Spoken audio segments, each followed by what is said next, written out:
দাঁড়ান দাঁড়ান, আপনি বলছেন কফি হাউসের ইন্সপিরেশন হচ্ছে মমার্ট? অ্যাবসলিউটলি। আমাদের কফি হাউস নয়? না না, আমি যাইনি কফি হাউসে কোনোদিনও।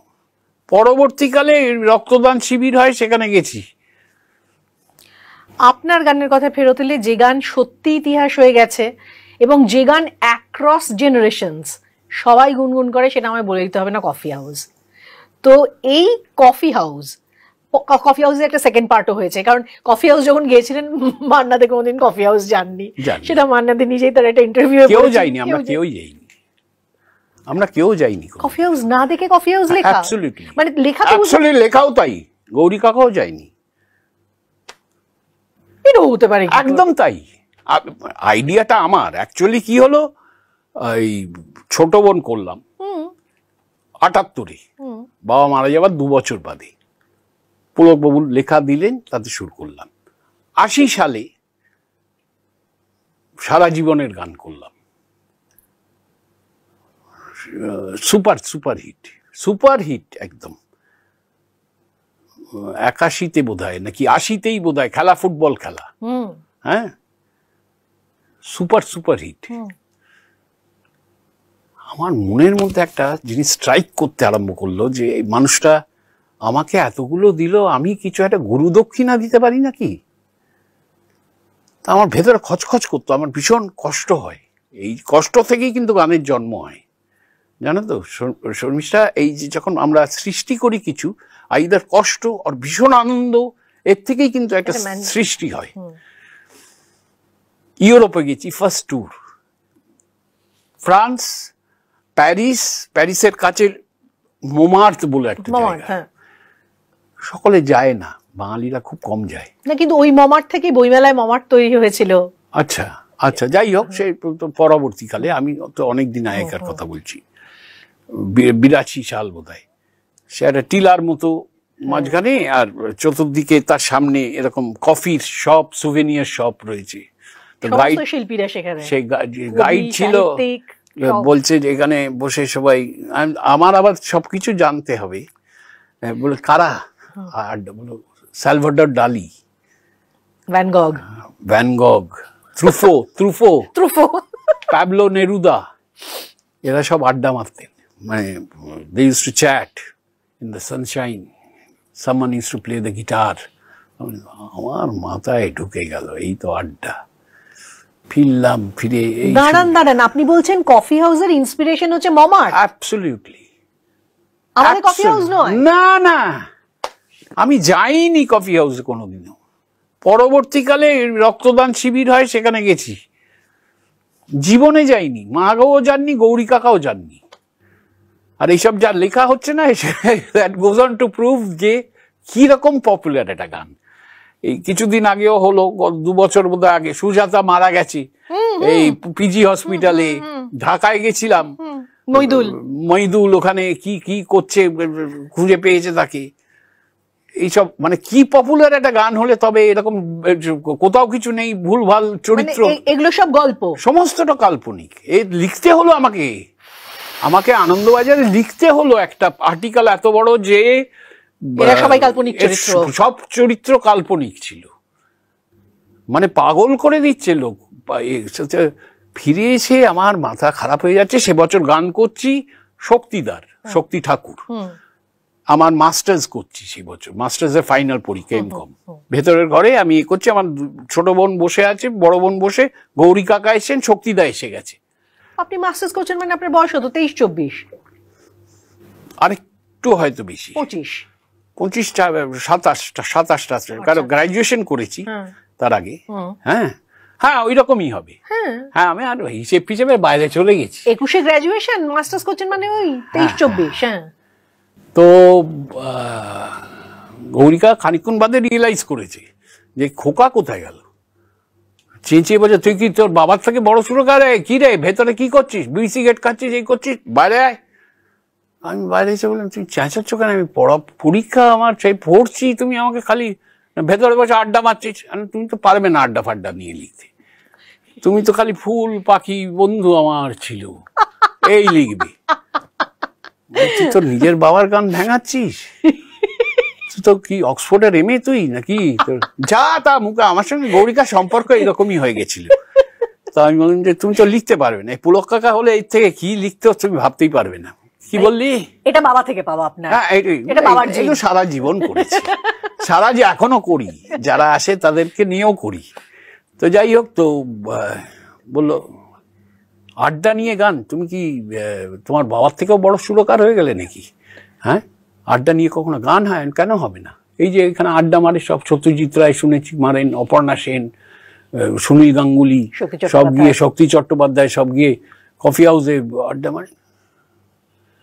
খারাপ বলিসনি তো কথাটা, লেখ।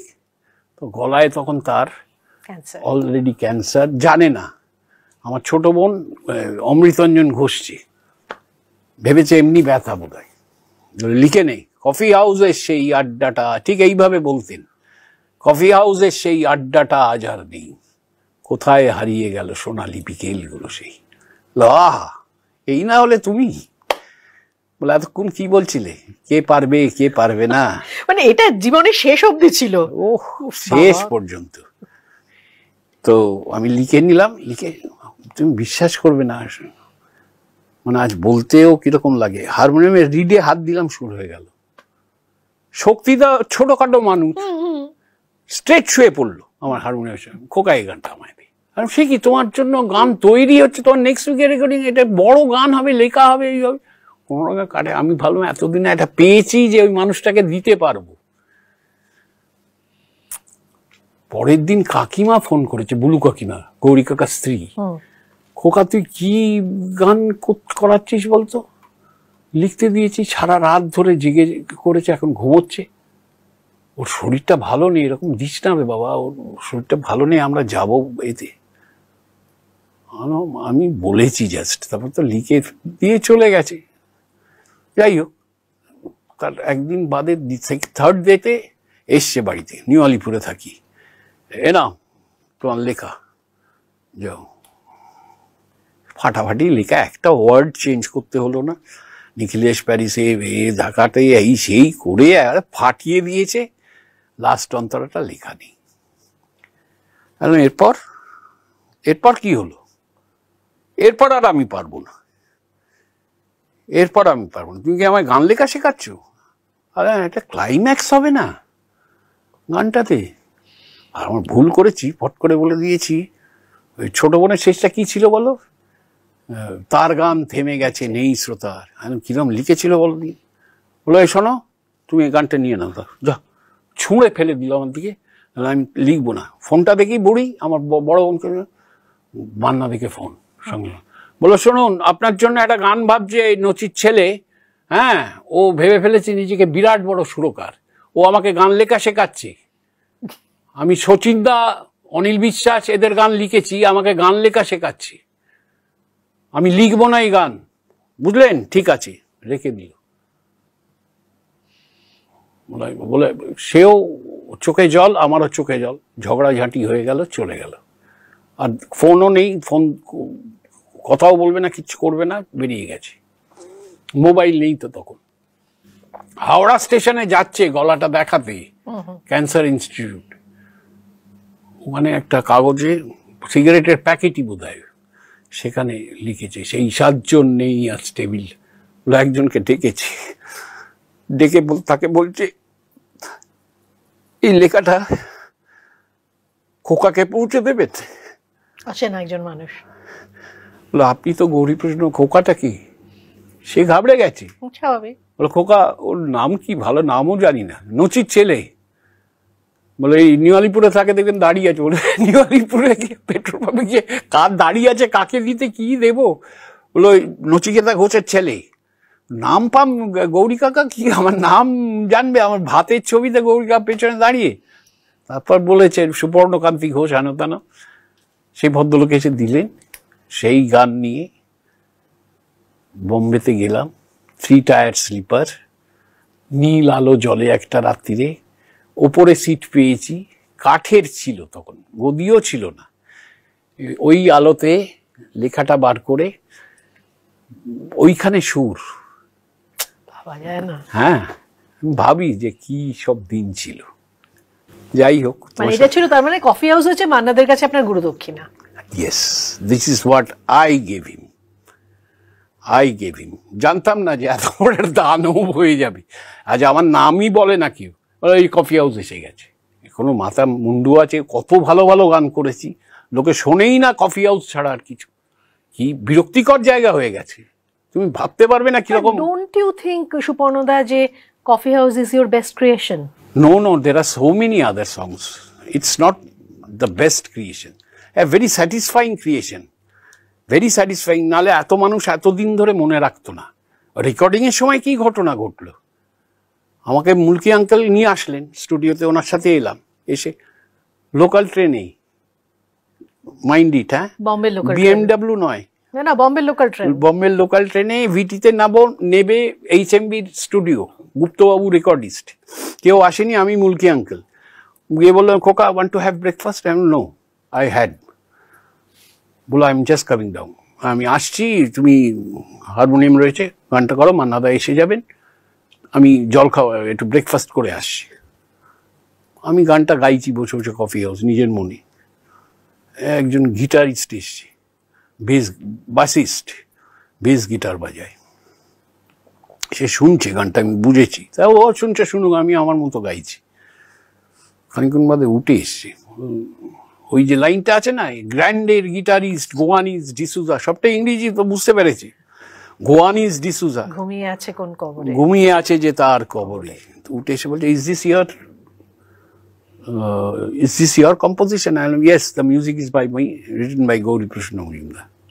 It's a wonderful song. Thank you very much. Well, can I play the bass guitar as per my choice? And well, I have to ask Mr. Mulki. He has gone down for breakfast. He is just coming down. Mulki uncle এলেন, আমি কি বললাম, মুলকি uncle ওই ভদ্রলোক বসছেন ওখানে, বাজাচ্ছেন bass guitar. ও বলছে যে গিটারটা ওর নিজের মতো করে বাজাবে। খোকা, do you know who is? How do I know? He is the best bassist in our country. পঞ্চমদার ডান হাত, পঞ্চমদা ওকে ছাড়া ফ্লোরে ঢোকে না। সাগর, হাম কিসি সে কম নেই, ইয়াদো কি বারাত, ওর নাম যায় আলাদা করে স্ক্রিনে। টনি বাজ, that I don't know. ভালো কম্পোজিশন তো সন্দেহ নেই, কিন্তু আরো অনেক ভালো, 56টা গান করেছি মারাকৌর। ওই মানুষটার গান করা, শর্মিষ্ঠা, ভীষণ কঠিন ওনার জন্য গান করা, জানো। প্রত্যেকবার একটা গান করা মানে একটা অগ্নি পরীক্ষা দেয়া। কেন লাগিয়েছ ওই নোটটা? কাকে যেন ভালোবেসে আঘাত পেয়ে যে শেষে পাগলা গারদে আছে রমা রায়। কেন why have you use so many chromatic notes? বোঝাবো কি করে? একটা রমা রায় একটা চরিত্র, সে জীবনে সাংঘাতিক আঘাত পেতে পেতে পেতে পেতে পেতে পেতে আজ একটা ফুলের মতো মেয়ে ছিল, সে আজ পাগলা গারদে রয়েছে। তো তার কি নর্মাল মেজর নোটসের ওপর হবে? তার তো নোটসগুলো সেরকম হবে। Brilliant thinking. প্রশংসাটাও করতেন ওরকম, কিন্তু তার আগে পরীক্ষার প্রশ্নটা যা করতেন, প্যান্টটা অন্য লোক হলে হলদে রঙের প্যান্ট পরে যেতে হতো।